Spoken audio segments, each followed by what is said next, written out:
Hi అండి. అందరికీ నమస్తే. మాధవి వంటిల్లు ఏలూరు ఛానల్.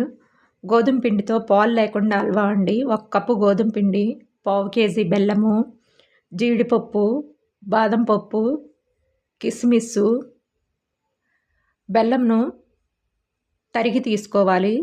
స్టవ్ వెలిగించుకొని గిన్నె పెట్టుకొని బెల్లంను వేసుకొని కప్పుకి 2 కప్పులన్నర వాటర్ పోసుకొని బెల్లంను బాగా కరగనివ్వాలి.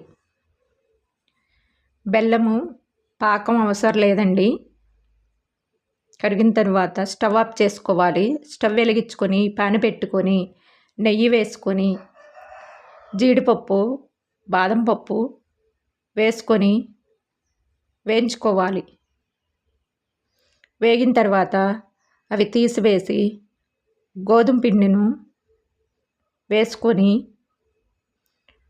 ఫ్రై చేసుకోవాలి. ఒక 5 నిమిషాలు ఫ్రై అయిన తరువాత బెల్లమును పోసుకోవాలి. ఉండలు లేకుండా కలుపుకోవాలండి.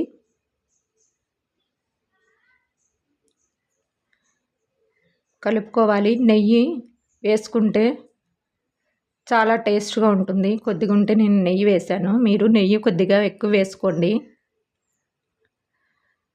తిప్పుతూ ఉండాలండి.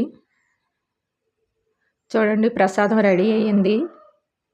చాలా సింపుల్గా చేసుకోవచ్చండి. నేను పాలు కూడా పొయ్యలేదు. ప్రసాదం రెడీ అయిందండి. ఈ వీడియో నచ్చితే లైక్ చేయండి, షేర్ చేయండి, సబ్స్క్రైబ్ చేయండి. ఒక లైక్ ఇవ్వండి, మాకెంతో సపోర్ట్గా ఉంటుంది. Thank you.